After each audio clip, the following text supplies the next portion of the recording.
શ્રીમદ ભાગવત 7મો સ્કંદ 9મો અધ્યાય.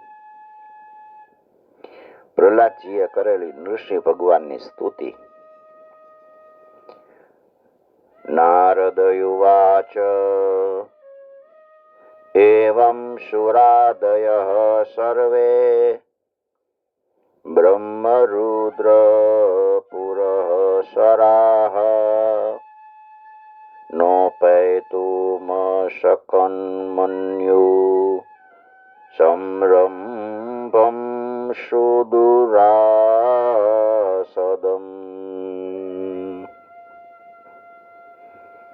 સાક્ષાત શ્રી પ્રેષિતા દેવે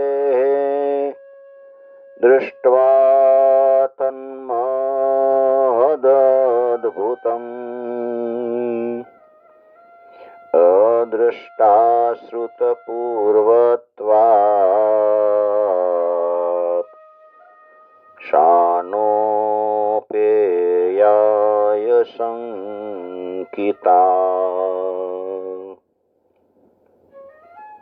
નારદજી કહે છે કે બધાએ દેવોએ, ચારણોએ, ગંધર્વોએ, પ્રજાપતિ, બ્રહ્માએ, દક્ષે બધાએ સ્તુતિ કરી, છતાંય ઋષિ ભગવાનના ક્રોધાવેશને શાંત ન કરી શક્યા કે એની પાસે ન જઈ શક્યા. આવું ભયંકર રૂપ એને કઈ રીતે શાંત કરવું એ કોઈને સમજ જ નહોતી પડતી. એટલે દેવોએ ભગવાનને શાંત કરવા માટે સ્વયં લક્ષ્મીજીને મોકલ્યા છે. લક્ષ્મીજી ગયા છે, એને ભગવાનનું મહા અદ્ભુત રૂપ જોયું ત્યારે ભયને લીધે તેઓ નજીક પણ ન જઈ શક્યા. આવું રૂપ એને ક્યારેય જોયું નહોતું ને સાંભળ્યું નહોતું. પછી બ્રહ્માજીએ પ્રહલાદને કીધું કે બેટા, તારા જ પિતા ઉપર ભગવાન ક્રુદ્ધ થયા હતા, હવે તું એની પાસે જા અને એને શાંત કર. પ્રહલાદજી કહે છે કે જેવી આપની આજ્ઞા. પ્રહલાદજી ધીરે ધીરે ભગવાનની પાસે ગયા, હાથ જોડીને ભગવાનને પૃથ્વી ઉપર સાષ્ટાંગ પ્રણામ કરે છે. ઋષિ ભગવાને જોયું કે નાનો સરખો બાળ મારા ચરણમાં પડ્યો છે. ભગવાનનું હૃદય દયાથી ભરાઈ ગયું. પ્રહલાદજીને ઊભા કરે છે. માથા ઉપર એને પોતાનો કર કમળ પધરાવ્યો. કાલ સર્પથી ભયભીત થયા ગયા હોય એવા મનુષ્યને અભય આપનારો એ હાથ પ્રહલાદના માથા ઉપર મૂક્યો. હાથનો સ્પર્શ થતા જ પ્રહલાદના તમામ અમંગળ છે નષ્ટ થઈ ગયા. એને પરમાત્મા તત્વનો સાક્ષાત્કાર થઈ ગયો. પ્રેમ અને આનંદમાં મગ્ન થઈને ભગવાનના ચરણ કમળમાં પોતાના હૃદયમાં ધારણ કર્યા છે. સકળું શરીર પુલકિત થઈ ગયું છે. હૃદયમાં પ્રેમની ધારા વહેવા લાગી. નેત્રોમાંથી આનંદના અશ્રુ ટપકવા લાગ્યા છે. ભગવાન જોતા હતા, ભાવ વિભોર થઈ ગયા.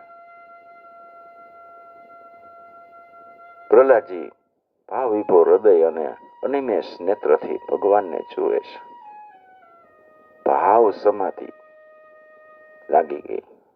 સમગ્ર સ્વયં એકાગ્ર થઈ ગયા છે. બધી ઇન્દ્રિયો ભગવાનમાં લાગી ગઈ છે. મનથી ભગવાનના ગુણનું ચિંતન કરતા કરતા પ્રેમથી ગદગદિત વાણીથી પ્રભુની સ્તુતિ કરે છે.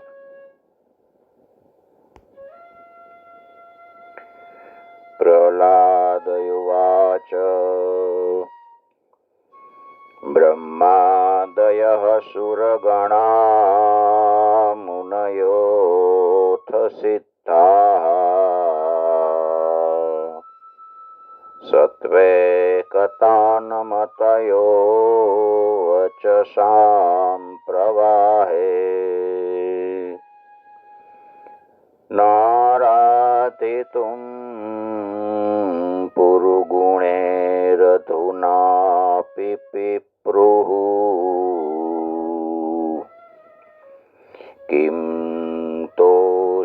मर्हते शमे हरिरुग्र जाते।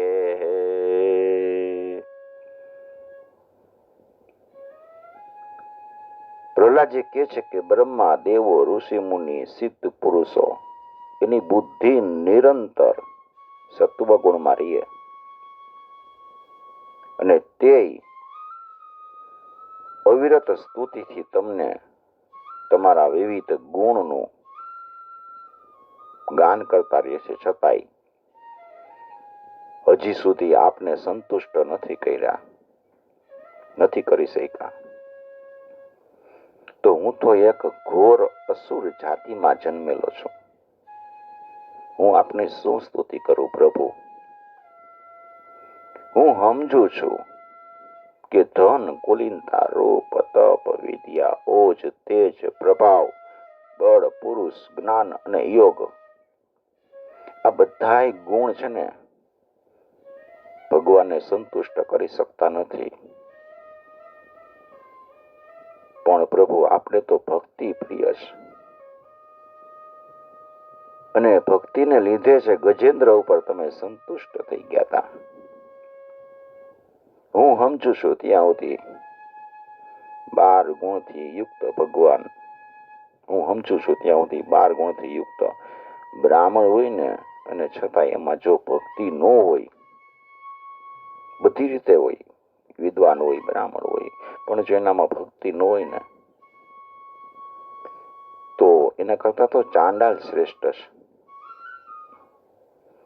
ચાંડાલ હોય મન, કર્મ, વચન અને ધનથી ભગવાનના ચરણમાં સમર્પિત થઈ ગયો હોય તો એ ચાંડાલ શ્રેષ્ઠ કહેવાય. તો એ ચાંડાલ છે ને પોતાના કુળને પવિત્ર કરી દે, અને શ્રેષ્ઠતાનું અભિમાન રાખનારો બ્રાહ્મણ એ પોતાને નથી પવિત્ર કરી શકતો, તો એ કુળને કેવી રીતે પવિત્ર કરી શકે? પ્રભુ, તમે સર્વશક્તિમાન છો. આપ તો કામ હોવાને લીધે કોઈની સેવા કે પૂજાની જરૂર તમને નથી, છતાંય તમે કરુણાવશ ભોળા ભક્તોના કલ્યાણ માટે એના દ્વારા કરાયેલી પૂજા છે ને એ તમે સ્વીકારી લ્યો છો. જેમ આપણું મુખ છે ને એ દર્પણમાં જોઈ તો પ્રતિબિંબ દેખાય, એ પણ સુંદર બનાવી દે. મુખનું સૌંદર્ય જોઈ તો કે મારું મુખ કેટલું સુંદર છે, આપણા રેસામ જોઈને તો આપણે એવું જ જોતા હોય, તો પ્રતિબિંબને સુંદર બનાવી દે. એવી રીતે ભક્ત છે એ ભગવાન પ્રત્યે જે સન્માન વ્યક્ત કરે છે ને એ સ્વયં સન્માનિત થાય છે. ભગવાનનું સન્માન કરો. એટલે હું તો આમ બધી રીતે અયોગ્ય અને અનધિકારી હોવા છતાંય નિશંકપણે મારી પોતાની બુદ્ધિ અનુસાર સર્વ પ્રકારે ભગવાનના મહિમાનું હું વર્ણન કરું છું.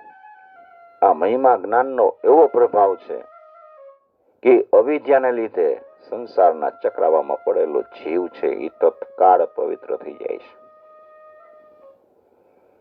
આ મહિમા બહુ સાંભળવા જેવો છે, યાદ રાખવા જેવો છે. શું કીધું મહિમામાં? હે પ્રભુ, આપ સત્વગુણના આશ્રય છો. આ બ્રહ્મા, તમામ દેવો તમારા આજ્ઞાંકિત ભક્ત છે. તેઓ અમારા દૈત્યોની જેમ આપની સાથે દ્વેષ નથી કરતા. અમે દૈત્યો તો કેવા છીએ, તમારો દ્વેષ કરી છે. પ્રભુ, આપ મોટા મોટા અને સુંદર સુંદર અવતાર ગ્રહણ કરીને, ધારણ કરીને આ જગતના કલ્યાણ અને અભ્યુદય માટે તથા તેને આત્માનંદની પ્રાપ્તિ કરવા માટે અનેક પ્રકારની તમે લીલા કરો છો કે જેનાથી જગતને આનંદ મળે. જે અસુર ને તમે મારવા માટે ક્રોધ કર્યો, એ અસુર તો હવે મરી ગયો. હવે હવે તમે પોતાનો ક્રોધ શાંત કરો પ્રભુ. સાપ અને વીછી છે એ ઉપદ્રવ કરે એવા હોય, એના મરવાથી સજ્જનો એ પણ સુખી થાય, આનંદિત થાય છે. એવી રીતે આ દૈત્યનો સંહાર થઈ ગયો એટલે બધા લોકોને સુખ મળ્યું છે. હવે તમારા શાંત સ્વરૂપને જોવા માટે ઈચ્છે છે પ્રભુ. આ તમારું ભયંકર સ્વરૂપ છે ને એ તમે દૂર કરી અને શાંત સ્વરૂપ બધાને બતાવો.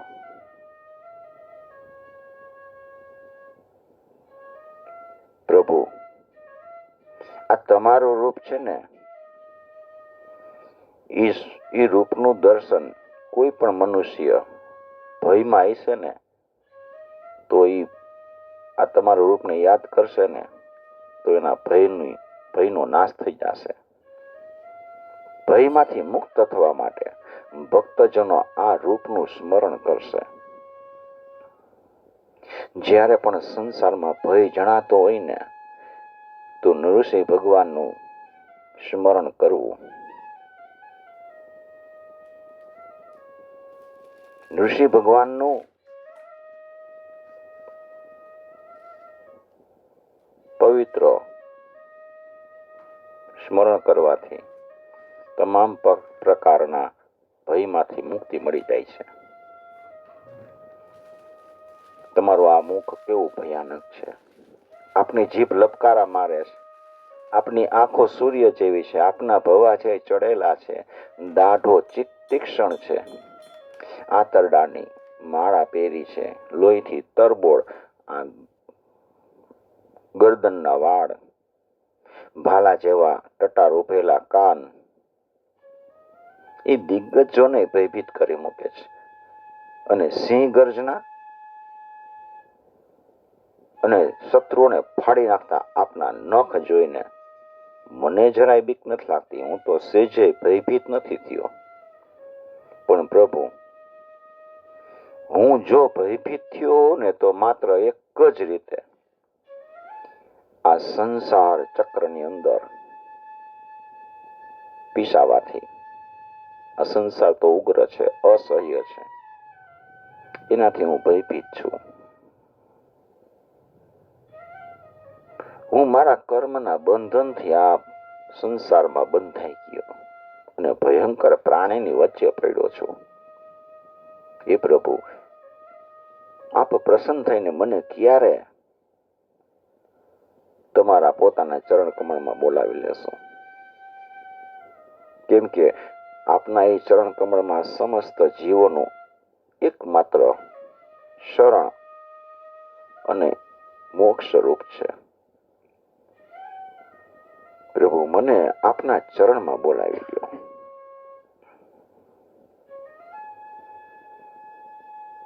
ત્રસ્તોસ્મ્યહમ કૃપણ વત્સલ દુષહોગ્ર સંસાર ચક્ર કદનાદ ગ્રસતામ પ્રણીત બદ્ધ સ્વકર્માભિરુષત્તમ તેન્દ્રિમૂલમ પ્રીતોપવર્ગ શરણમ રયસે કદાનુ યસ્માત પ્રિયા પ્રિય વિયોગ સંયોગ જન્મ શોકાગ્નિના સકલ યોનિષુ યુદયમાન દુઃખોષધમ તદપી દુઃખમત દ્વિયાહમ ભૂમન ભ્રમામિ વદ મે તવ દાસ્ય યોગમ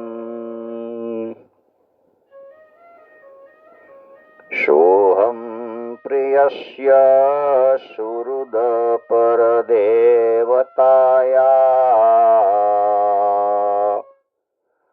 લીલા તથા સત્વનૃષિમ હવીરીચ ગીતા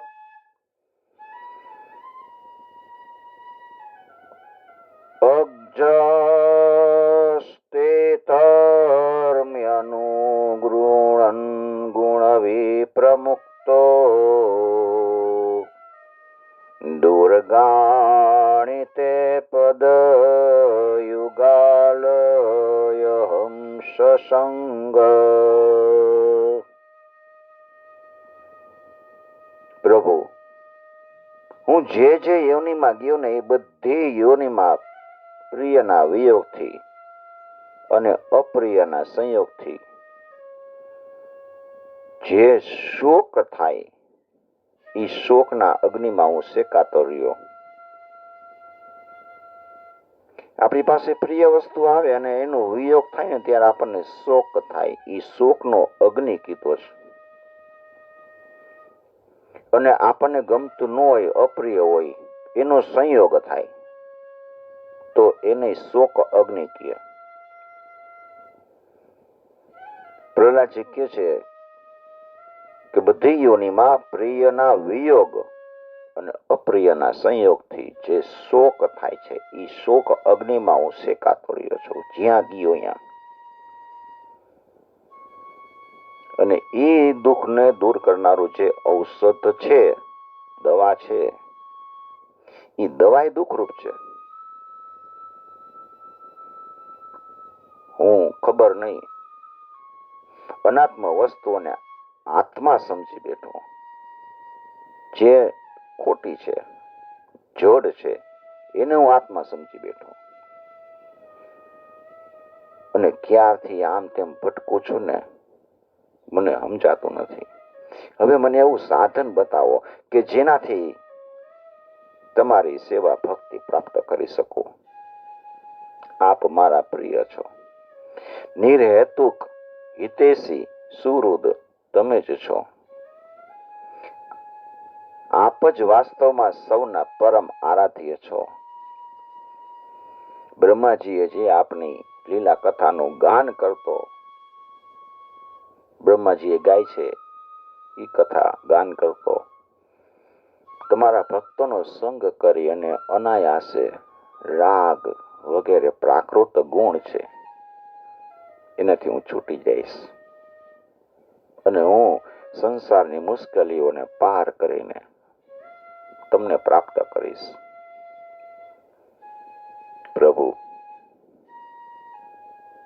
સંસારના જીવોના દુઃખ દૂર કરવા માટે અનેક ઉપાય તો છે, પણ તમારા દ્વારા ઉપેક્ષિત થયેલા જીવો તમે જેને છોડી દીધા છે, એ ઉપાય કરે ને તોય એ સુખી નથી થઈ શકતા. એ ઉપાય એને સુખી નથી કરી શકતા. એ ઉપાયથી સુખે નથી પામતા, કારણ કે તમે એને છોડી દીધા છે.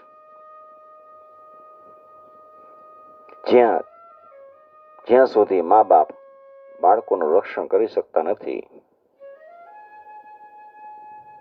ત્યાં સુધી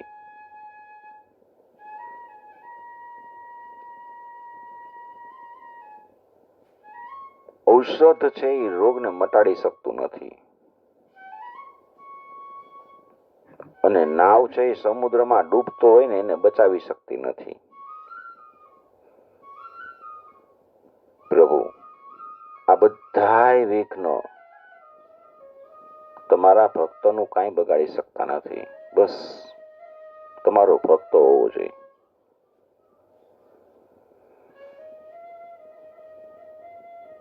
સત્વાદી ગુણોના કારણે ભિન્ન ભિન્ન સ્વભાવના જેટલા પણ દેવો, મનુષ્યો, અનેક પ્રકારના જીવની ઉત્પત્તિ તમારા સંકલ્પથી થઈ છે.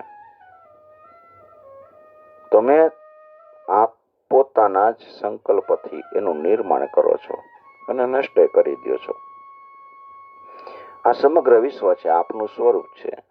આ વિશ્વમાં જેનાથી જ્યારે જે સાધન અને જેની સહાયથી એનું રૂપાંતર થાય છે ને, અને જેના માટે થાય છે અને જે રીતે થાય છે એનું ઉપાદાન કારણ અને નિમિત્ત કારણ તમે જ છો. ભગવાન જ બધું કરનાર છે. અર્થાત તમારા સિવાય આ વિશ્વમાં અન્ય એવી કોઈ પણ વસ્તુ પદાર્થ નથી.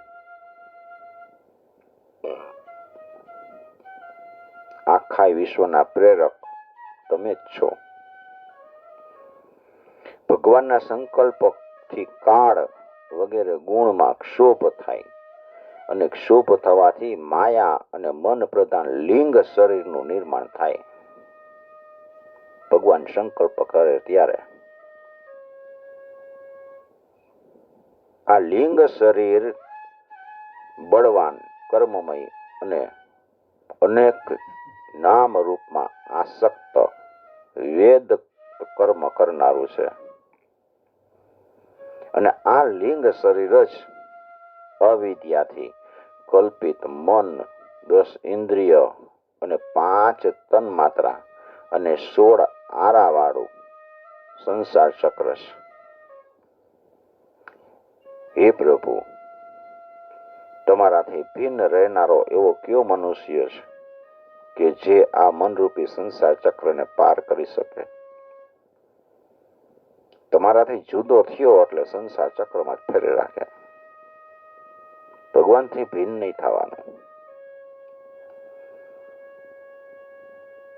માયા અને આ 16 આરાવાળા સંસાર ચક્રમાં નાખીને, માયા છે એ આપણને આ સંસાર ચક્રમાં નાખે, 16 આરાવાળો, અને એમાં નાખી અને શેરડીની જેમ પીસે છે.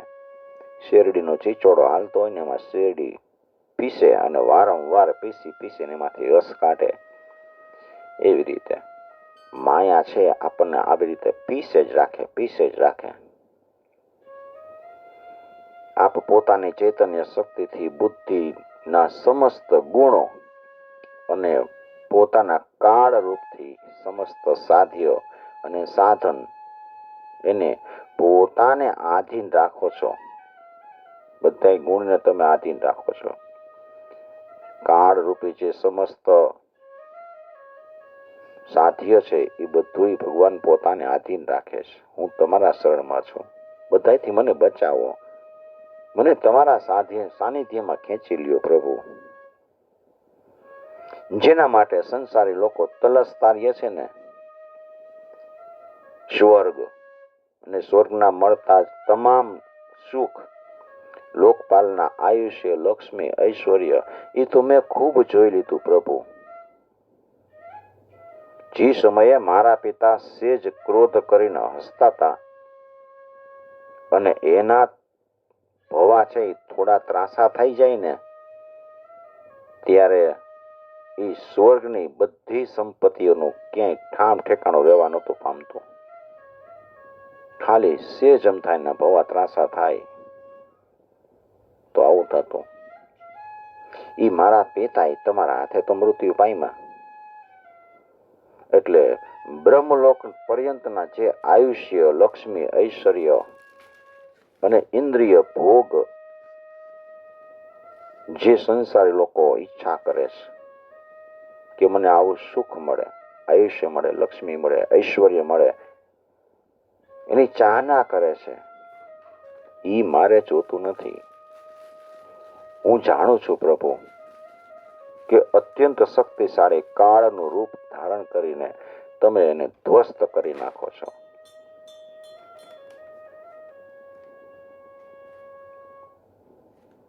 તમે પોતે એને કાબુમાં રાખ્યા છે.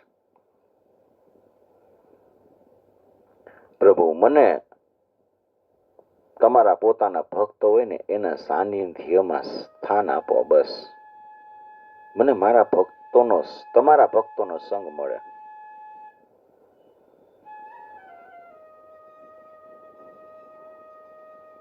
વિષય ભોગની વાત સાંભળવામાં સારી લાગે છે કે આવું ખાવાનું મળે, આવું રહેવાનું મળે, બહુ મજા આવે સાંભળવામાં. પણ એ જ્યારે ભોગ ને બધું સામે આવે ને ત્યારે આપણને એમ થાય કે આમાં સુખ તો કઈ છે જ નહીં. એટલે એ ગંગાજળ જેવી મિથ્યા છે. અને આ શરીર છે જેનાથી એ વિષય ભોગ ભોગવવામાં આવે છે ને, એનાથી અગણિત રોગ ઉદ્ગમ થાય છે, પેદા થાય છે.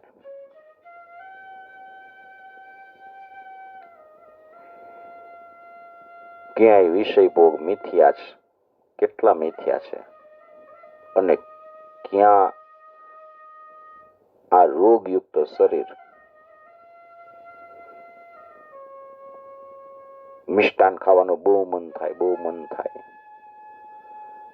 અને એ જ મિષ્ટાન જ્યારે બહાર નીકળે પાછી ઉલટી થઈને, ત્યારે આપણને ગમે નહીં જોવું, અને શરીરમાં એ પાછો રોગે કરે. બધું ક્ષણભંગુર છે.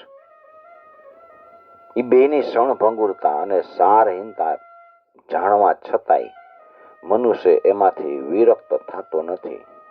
એમાં ને એમાં એને ગમે છે. મહા મુશ્કેલીથી ભોગ પ્રાપ્ત થાય અને નાના નાના મધુબિંદુથી પોતાની કામનાઓને અને કામનાઓના અગ્નિને બુઝાવવા માટે મનુષ્ય પ્રયત્ન કરે. પ્રભુ, ક્યાં તમારા ભક્તો અને ક્યાં બધા વિષય ભોગો, ક્યાં તમારી ભક્તિ? આ તમોગુણી અસુર કુળમાં રજોગુણથી ઉત્પન્ન થયેલો હું, મારાથી તો તમારી ભક્તિ થાય નહીં. આ તો તમારી કૃપા છે, અનંત કૃપા. ધન્ય છે પ્રભુ. આપે પોતાનો પરમ પ્રસાદ સ્વરૂપ અને સકળ સંસારને હરનારો તમારો કરકમળ મારા મસ્તક ઉપર પધરાવ્યો. પ્રભુ, જે આપે બ્રહ્મા, શંકર અને લક્ષ્મીજીના માથે નથી મૂક્યો, એ પ્રભુ તમે મારા માથે મૂક્યો. આપનામાં બીજા સંસારી જીવની જેમ નાના મોટાનો ભેદભાવ નથી. તમે એવું નથી માનતા કે આ નાનો છે એટલે આને મારે દર્શન ન અપાય, આના માથે હાથ ન મુકાય. આપ તો સૌના આત્મા અને અકારણ પ્રેમી છો, અને એમ છતાંય કલ્પવૃક્ષ સમાન આપનો કૃપા પ્રસાદ ઈ સેવા ભક્તિથી જ પ્રાપ્ત થાય છે. જીવ ઉપર એની સેવા અનુસાર આપની કૃપાનો ઉદય થાય. તમારામાં ઊંચ નીચનો કોઈ ભેદભાવ નથી. પ્રભુ, આ સંસાર છે ને એક અંધારિયો કૂવો છે. આપણે બધા એમાં પડ્યા છીએ. પ્રહલાદજી સમજાવે છે કે આ સંસાર એક કૂવો છે. એમાં કાળરૂપી સર્પ છે ને, એ ડસવા માટે હંમેશા તૈયાર રહીએ.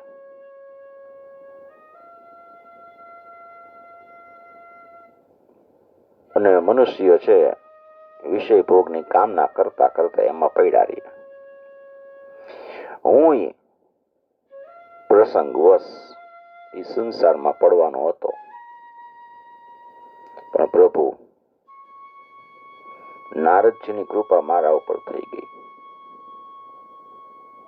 નારદજીએ મને અપનાવી લીધો, મારું કલ્યાણ કરી નાખ્યું.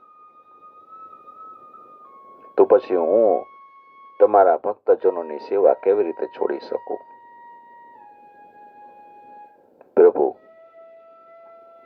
જે સમયે મારા પિતાએ મને મારવા માટે ખડગ ઉપાડીને કીધું કે જો મારા સિવાય બીજો કોઈ ઈશ્વર છે તો એ તને બચાવશે, હું તારું હમણાં જ શિર છેદ કરી નાખું છું, અને તરત જ તમે મારા પ્રાણનું રક્ષણ કર્યું અને મારા પિતાનો વધ કરી નાખ્યો. હું તો સમજુ છું કે તમે પોતાના ભક્તો, તમારા પ્રેમી ભક્ત હોય એવા સનકાદિક ઋષિનું વચન પાળવા માટે તમે આમ કર્યું છે. યત પ્રાણ રક્ષણ મનંત પિતુર્વધશ્ચ મન્યે સ્વભૃત્ય ઋષિવાક્યમૃતમ વિધાતુમ ખડગમ પ્રગૃહ્ય યદવોચદસિદ્ધિસ્તુ સત્વામીશ્વરો મદપરોવતુ કમ હરામી.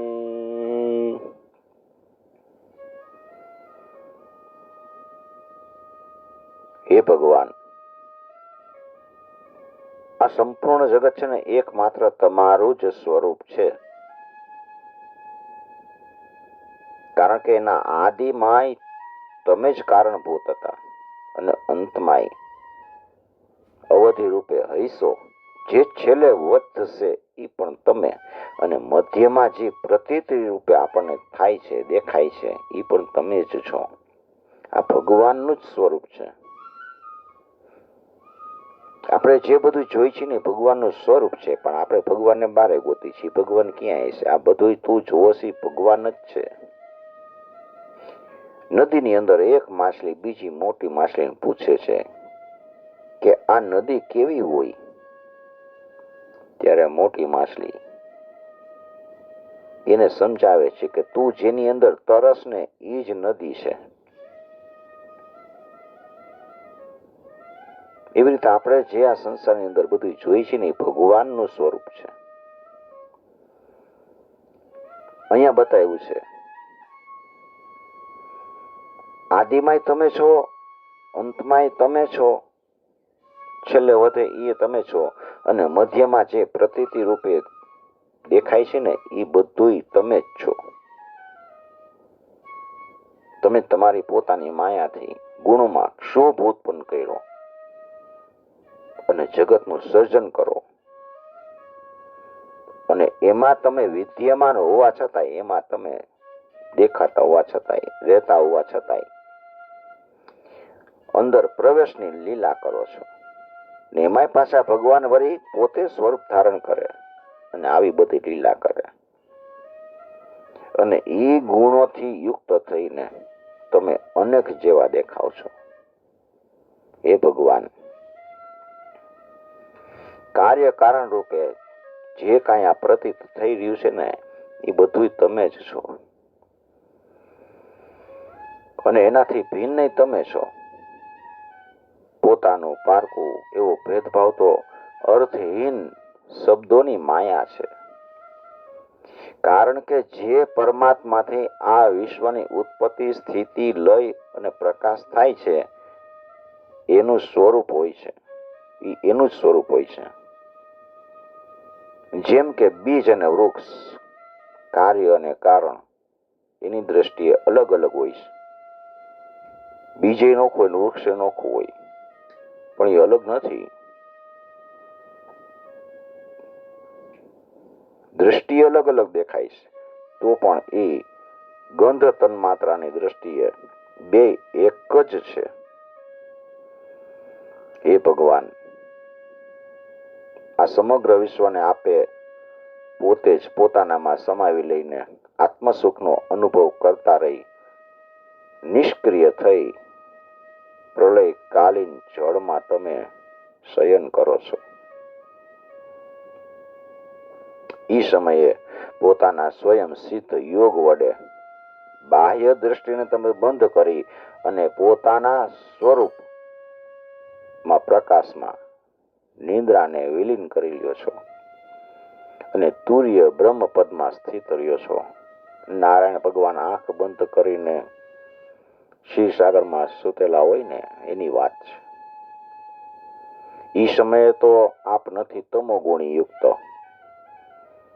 અને નથી તો વિષયોને અપનાવતા. આપ પોતાની કાળ શક્તિથી પ્રકૃતિના ગુણને પ્રેરો છો. કાળ શક્તિથી જ પ્રભુ પ્રકૃતિના ગુણને પ્રેરે, અને આ બ્રહ્માંડ છે ને એ તમારું શરીર છે. પેલા તો એ આપનામાં જ લીન હતું, બ્રહ્માંડ આખું. અને જ્યારે પ્રલયકાલીન જળમાં શેષશૈયા ઉપર સૂતેલા આપે યોગ નિદ્રા સમાધિને ત્યજી દીધી, એ સમાધિમાંથી આપ જાગ્યા, ત્યારે બીજમાંથી જેમ વિશાળ વટવૃક્ષ થાય ને, એવી રીતે આપની નાભીમાંથી બ્રહ્માજી પ્રગટ થયા. કમળ ઉત્પન્ન થયું ને એમાંથી બ્રહ્માજી થયા. એના પર સૂક્ષ્મ દ્રષ્ટિ એટલે સૂક્ષ્મદર્શી બ્રહ્માજી પ્રગટ થયા. જ્યારે એને કમળ સિવાય કાંઈ દેખાતું જ નહોતું, ત્યારે પોતાનામાં બીજ રૂપે વ્યાપ્ત અને તમને ઓળખી શક્યા છે. એટલે ઓળખી શક્યા નહીં.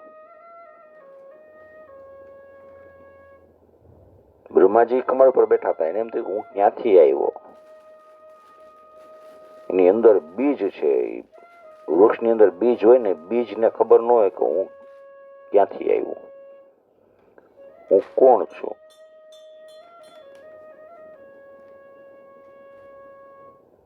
બ્રહ્માજી આપની શક્તિને ઓળખી શકતા નથી અને પોતાને પોતાનાથી બહાર સમજીને જળમાં પ્રવેશીને 100 વર્ષ સુધી તમને શોધે છે. અને પછી એને કાંઈ મળ્યું નહીં ને, ત્યારે પાછા કમળમાં આવીને બેસી ગયા. એટલે એ ઉચિત છે કે અંકુર નીકળી ગયા પછી એનામાં વ્યાપ્ત બીજને કોઈ બહાર અલગ કેવી રીતે જોઈ શકે. બ્રહ્માજીને કેટલું આશ્ચર્ય થયું. એ હારીને કમળ ઉપર પાછા બેસી ગયા. કેટલોય સમય વીતો. પછી એને તપ તપ એવો અવાજ સંભળાય. હૃદય શુદ્ધ થઈ ગયો અને તપ કરવા લાગ્યા છે. ત્યારે એને ભૂત ઇન્દ્રિય અને અંતઃકરણ રૂપ પોતાના શરીરની અંદર જ તદ્રુપ રહેલા પોતાના સૂક્ષ્મ રૂપનો સાક્ષાત્કાર થયો કે મારી અંદર બીજું એક સૂક્ષ્મ રૂપ છે. એવી રીતે સાક્ષાત્કાર થયો કે જેમ પૃથ્વીને એની અતિ સૂક્ષ્મ ગંધ તન માત્રાનો થાય. પૃથ્વીને ખબર પડે કે મારામાં તો આ ગંધ તન માત્રા છે. બ્રહ્માજીએ પોતાના અંદર ભગવાનના વિરાટ સ્વરૂપને જોયું છે. વિરાટ 1000 મુખવાળો, 1000 ચરણ, માથા, હાથ, જાંગ, નાસિકા બધું આયુધોથી યુક્ત 14 લોક અને એના વિભિન્ન અંગો રૂપે વિરાટ પુરુષ શોભાયમાન હતો. એ ભગવાનની એક લીલામય મૂર્તિ હતો. એને જોઈને બ્રહ્માજીને કેટલોય આનંદ થયો.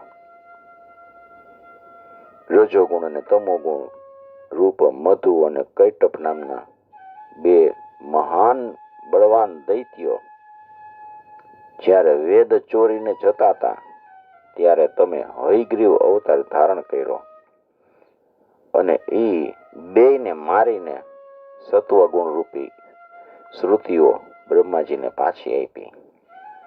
હયગ્રીવ રૂપે ભગવાન અવતાર ધારણ કર્યો અને મધુ કૈટપ વેદો લઈને જતા હતા ચોરીને, ત્યારે એને માર્યા અને એ પાછા વેદો બ્રહ્માજીને અર્પણ કર્યા.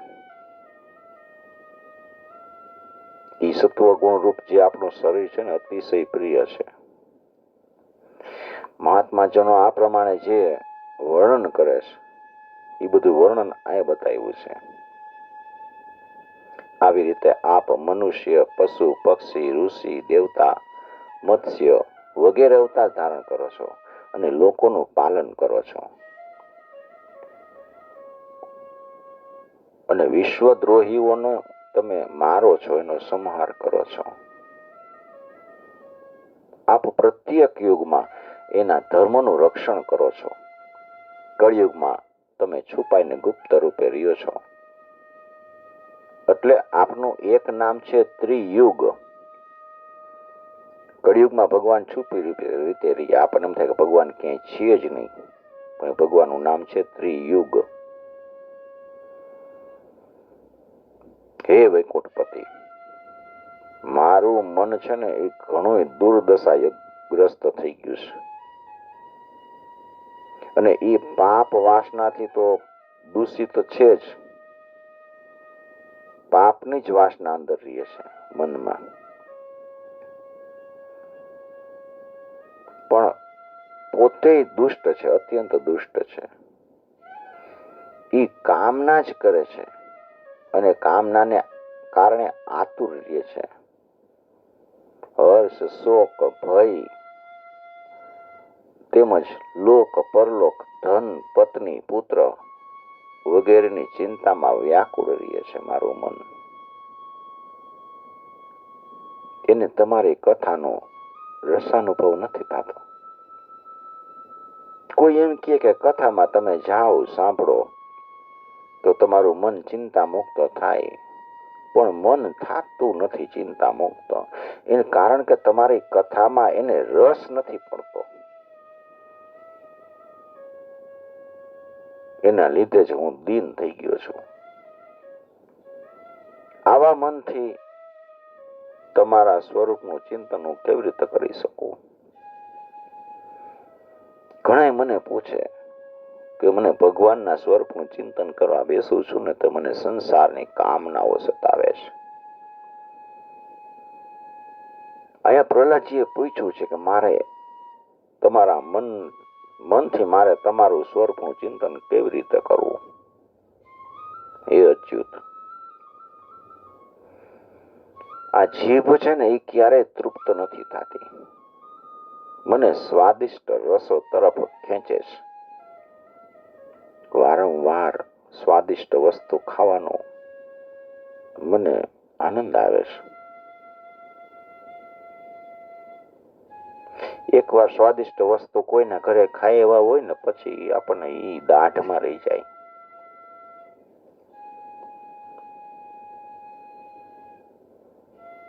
એક સંત હતા ને એકવાર કોઈ ગૃહસ્થની ઘરે ગયા, ત્યાં કઢી સરસ બનાવી હતી.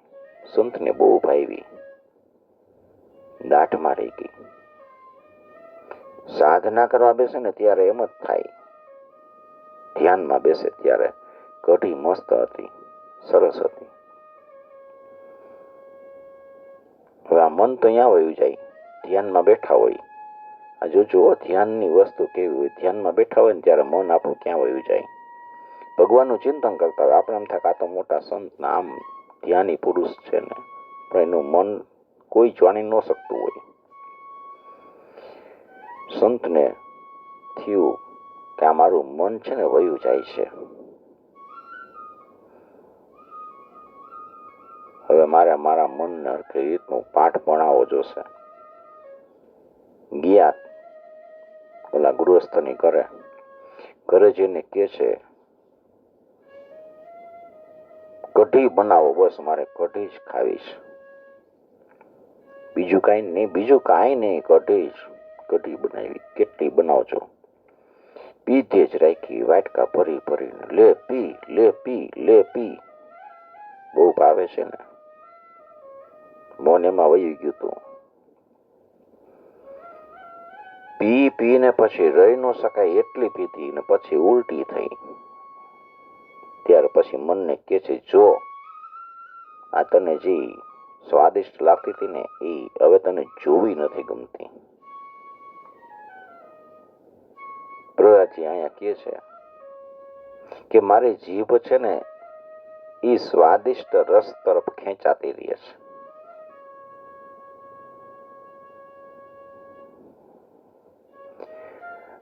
જીવેક્તોચ્યુત વિકર્ષતે મા વિતૃપ્તા શિષ્ણોન્યત સસ્ત્વગુદરમ શ્રવણમ કુતશ્ચિત દ્રાણોન્યત અન્યતશ્ચ પલક દૃક કવચ કર્મ શક્તિ બહવ્ય સપત્ન્ય ઇવ ગેહ પતિમ લુનંતી. જીભ સ્વાદિષ્ટ રસમાં જાય, જનેન્દ્રિય છે સુંદર સ્ત્રી તરફ જાય, ત્વચા છે સુકોમળ સ્પર્શ તરફ જાય છે, પેટ છે ભોજન તરફ જાય છે, કાન છે સંગીત તરફ જાય છે, નાસિકા છે ભીની મોહક સુગંધ તરફ, અને આ ચંચળ નેત્ર છે એ સૌંદર્ય તરફ મને ખેંચતા જ રહીએ છે. જોવું જ ગમે, ખાવું ગમે, પીવું ગમે, સાંભળવું ગમે, સુગંધ લેવી ગમે, સ્પર્શ કરવો ગમે. અને એના ઉપરાંત આ કર્મેન્દ્રિયો છે એ મને પોતાના વિષય તરફ ખેંચી જાય છે. મારો વિષય કયો છે ત્યાં તરત જ કર્મેન્દ્રિયો જાય, એવો પ્રયત્ન કરે, ખેંચીને લઈ જાય છે. મારી તો એવી દશા થઈ ગઈ છે કે જાણે કોઈ પુરુષની ઘણી બધી પત્ની હોય અને બધી પત્નીઓ એના પતિને ખેંચી ખેંચીને પોતાના શયનખંડ તરફ લઈ જવા માટે ચારે બાજુ ઘસડતી ખેંચી લઈ જતી હોય. એક ગામમાં એક ચોર છે ને ચોરી કરવા ગયો. રાત્રે ગયો. હવે શેઠ બારે ગયા હતા ધંધાના કામે. પેલો ઘરમાં ઘૂસ્યો પાછળથી. રાત્રે 2 વાગ્યા છે. શેઠ આવ્યા, ડોરબેલ વગાડી. ચોર તો ભડકો, સંતાઈ ગયો. કોઈ કબાટ પાછળ કઈ સંતાઈ ગયો. એ પત્ની આવી અને બારણું ખોલે છે. ઉપરથી બીજી એક સ્ત્રી આવે છે. બે સાથે આવી. પતિ એક, પત્ની 2. પતિ એને એક બાજુ ખેંચે ને ઉપરથી આવેલી સ્ત્રી બીજી પત્ની એમ કે છે ઉપર ચાલો. આ જોઈને ચોર દાંત કાઢવા માંડ્યો અને પકડાઈ ગયો. કોર્ટમાં લઈ ગયા.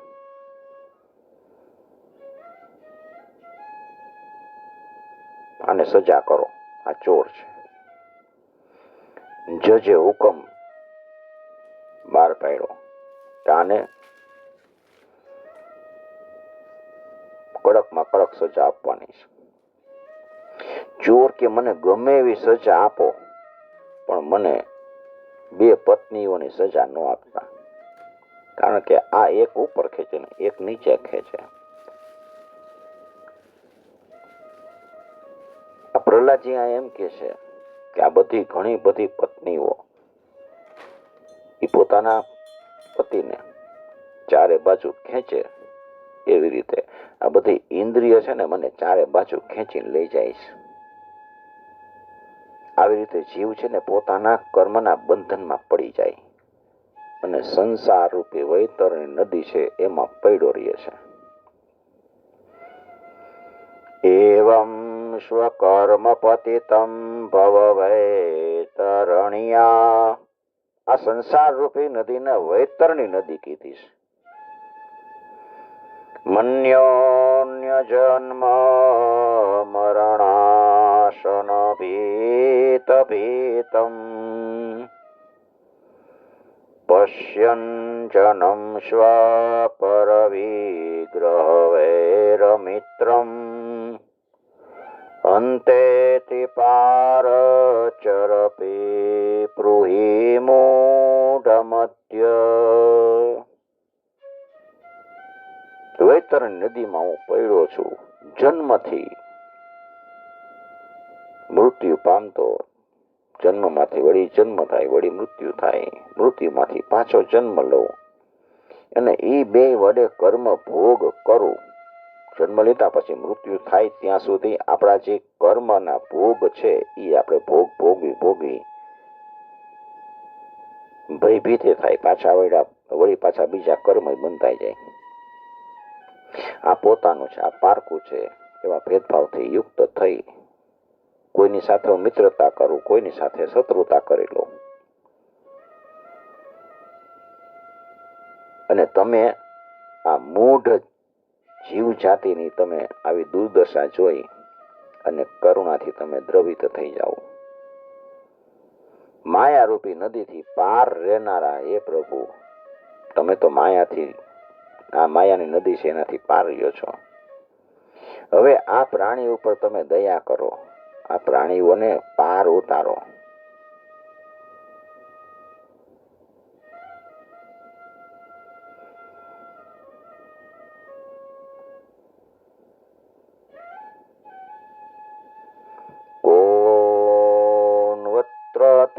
ખિલ ગુરો ભગવન પ્રયાસ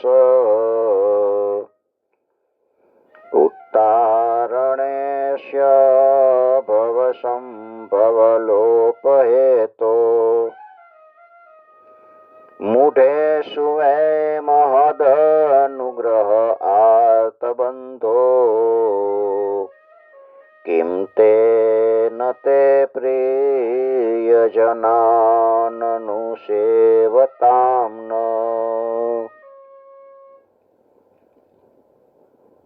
હે જગત ગુરુ, આપ આ જગતની ઉત્પત્તિ, સ્થિતિ અને પાલન કરનારા છો, ત્યારે આ જીવને ભવ નદીની પાર ઉતારવામાં આપને સો પરિશ્રમ છે. દીનજનોના પરમ હિતેશી એ પ્રભુ, ભ્રાંતિ થયેલા મૂઢ જનો જ મહાપુરુષોના વિશેષ અનુગ્રહને પાત્ર હોય છે, અને અમને એની કોઈ જરૂર નથી. મૂઢ જનો પર મહાપુરુષનો જ અનુગ્રહ થાય, કારણ અને અમને એની જરૂર નથી, કારણ કે અમે તમારા પ્રિયજનની સેવામાં રત રહી છીએ. ભગવાનની ભક્તિ કરતા હોય ને એની સેવા કરવાની, એટલે પાર ઉતરવાની અને અમારે કોઈ ચિંતા કરવાની જરૂર નથી. પ્રભુ, આ ભવ વૈતરણીમાંથી પાર ઉતરવું એ બીજા માટે તો બહુ જ મુશ્કેલ છે, પણ મને તો એ સહજ લાગે છે. મને સહેજે ભય નથી, કારણ કે મારું ચિત્ત છે આ વૈતરણીમાં નહીં, આપની લીલા ગાનમાં મગ્ન રહીએ છે.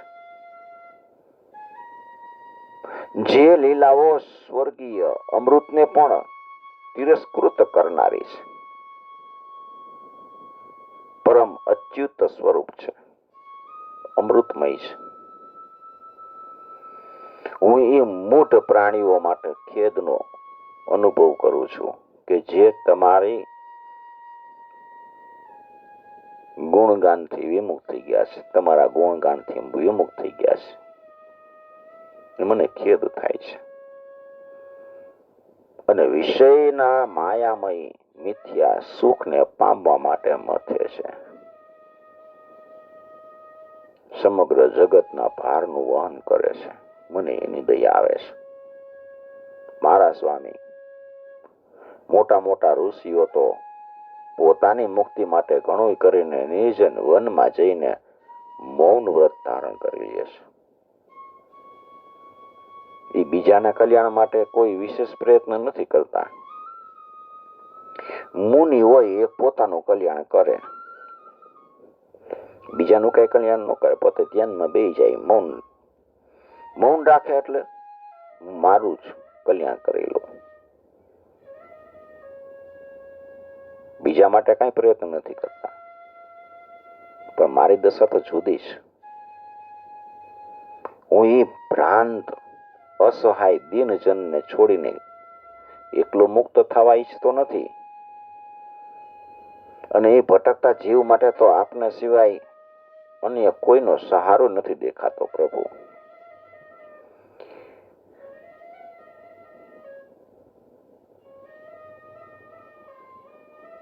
ઘર સંસારમાં ફસાયેલા લોકોને મૈથુન વગેરેનું જે સુખ મળે છે એ તો અત્યંત તુચ્છ છે, દુઃખરૂપ છે. જેમ કોઈ ખાલી હાથ બે હાથ ઘસતો હોય, ખણી રહ્યો હોય, એને પહેલામાં તો ક્ષણિક સુખ અનુભવાય, પછી તો દુઃખ જ છે. એવી રીતે આ અજ્ઞાની મનુષ્યો ઘણું દુઃખ ભોગવવા છતાંય એનાથી ધરાતા નથી.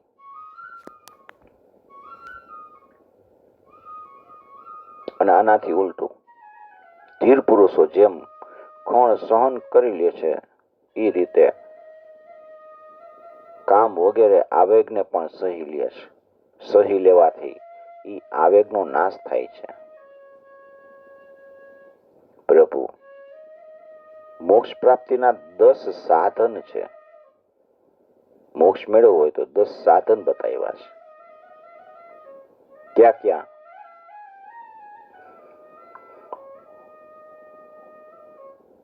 મૌન, પેલું મૌન રાખવાનું, બીજું બ્રહ્મચર્ય, ત્રીજું શાસ્ત્ર શ્રવણ, ચોથું તપ, પાંચમું સ્વાધ્યાય, છઠ્ઠું સ્વધર્મનું પાલન, સાતમું શાસ્ત્રોની તર્ક પ્રમાણિત વ્યાખ્યા, આઠમું એકાંત સેવન, નવમું જપ અને 10મું સમાધિ. આ 10 સાધન માંથી કોઈ પણ તમે સાધન કરો તો તમને મોક્ષ પ્રાપ્ત થાય. મૌન વ્રત શ્રુત તપો ધ્યનન સ્વધર્મ વ્યાખ્યારહો જપ સમાધય આપવર્ગ્યા પ્રાયઃ પરમ પુરુષતે ત્વજિતેન્દ્રિયાણામ વાર્તા ભવન્ત્યુતનવાત્ર તુ દાંભિકાનામ.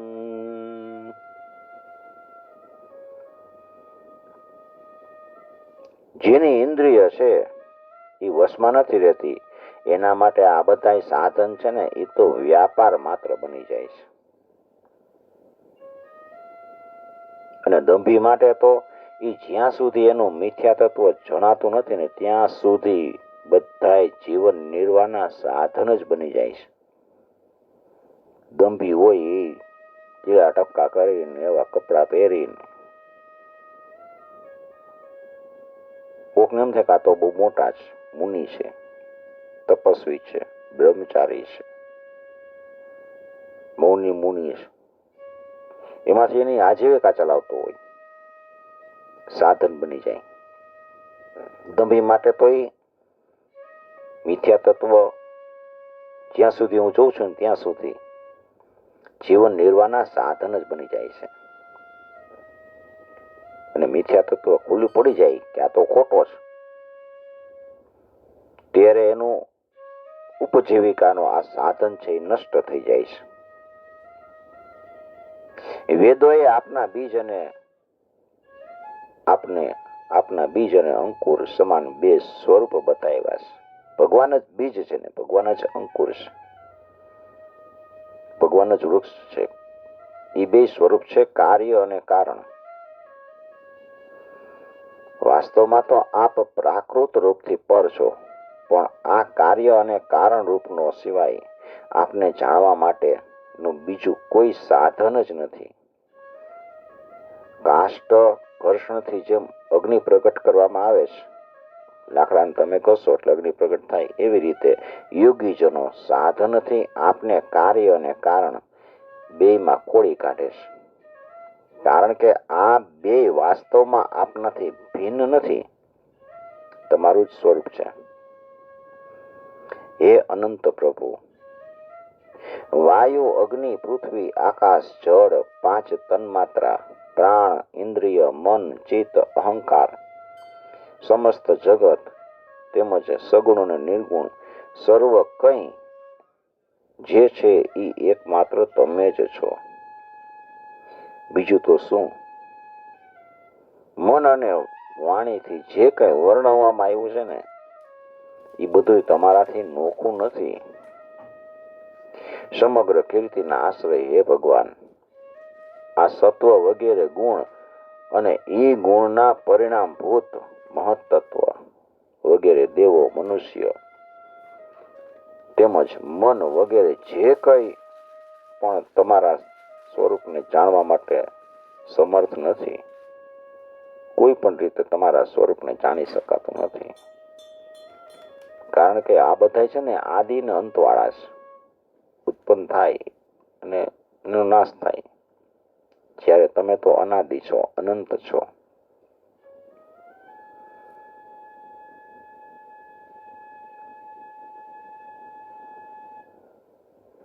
આવું વિચારીને જ્ઞાનીજનો શબ્દોની માયાથી ઉપરત થઈ જાય છે. બધી શબ્દોની માયા છે. બોલવું ઘણી જગ્યાએ આવી ગયું કે કોઈ પણ રીતે તમે ભગવાનને ઓળખી ન શકો. મન, બુદ્ધિ, વચનથી, ગમે તેથી. પણ ભગવાનની ઈચ્છા થાય કે આ મને ઓળખે તો એની મેળે ભગવાન આપણે સામે આવીને આપણને મળે, આપણને જ્ઞાન થાય કે આ પ્રભુનું સ્વરૂપ છે. બાકી તો કોઈ રીતે નથી મળવાના. બુદ્ધિથી આપણે તર્ક કરી લઈએ કે હું આમ પ્રભુને મેળવી લઈશ. જ્યાં સુધી પ્રભુની ઈચ્છા નહીં થાય ત્યાં સુધી આપણને મળે નહીં. એટલે જ્ઞાનીજનો છે એ શબ્દોની માયાથી ઉપરત થઈ જાય છે. પ્રભુ આપની સેવાના 6 અંગ બતાવે છે કે નમસ્કાર, સ્તુતિ, સમસ્ત કર્મનું સમર્પણ. પેલા તો પ્રભુને નમસ્કાર કરવાના, સ્તુતિ કરવાની, અને જે કે કર્મ કરે છે એ પ્રભુને સમર્પિત કરી દેવાની, સેવા પૂજા કરવાની, એના ચરણ કમળનું ચિંતન કરવાનું, લીલા કથાનું શ્રવણ. આ 6 અંગવાળી સેવા વિના તમારા ચરણ કમળની ભક્તિ નથી થઈ શકતી. તતતેર્હતમ નમ સ્તુતિ કર્મ પૂજા કર્મ સ્મૃતિશ્ચરણયો શ્રવણમ કથાયામ સંસેવયા ત્વયી વિનેતે સંગયા કિમ ભક્તિમ જન પરમહંસ ગતો લભેત. 6 અંગની સેવા કર્યા વિના ભગવાનમાં ભક્તિ થઈ શકતી નથી. તો તમારી પ્રાપ્તિ કેવી રીતે થાય? ભક્તિ નો થાય ને પ્રાપ્તિ થાય? આપ જ પોતાના પરમ પ્રિય ભક્તજનનું, પરમહંસનું સર્વસ્વ છો. નારદજી યુધિષ્ઠિરને કહે છે કે પ્રહલાદે ઘણા પ્રેમથી પ્રકૃતિ અને પ્રાકૃત ગુણથી રહિત જે પ્રભુ છે એના સ્વરૂપનું ગુણગાન કર્યું. પછી માથું નમાવી ચૂપ થઈ ગયા. નૃસિંહ ભગવાનનો ક્રોધ શાંત થઈ ગયો. પ્રેમથી, પ્રસન્નતાથી ભગવાન કહે છે, શ્રી ભગવાન ઉવાચ પ્રહલાદ ભદ્રમ તે પ્રીતોહમ તે સુરોત્તમ વરમ ઋણીષ્વાભિમતમ કામ પુરોસ્મ્યહમ નૃણામ મામ પ્રીણત આયુષ્મન દર્શનમ દુર્લભમ હિન્મે દ્રષ્ટ્વા મામ ન પુનર્જંતુ આત્માનમ તપ્તુમર્હતિ પ્રીણન્તે યત્તમામ ધીરા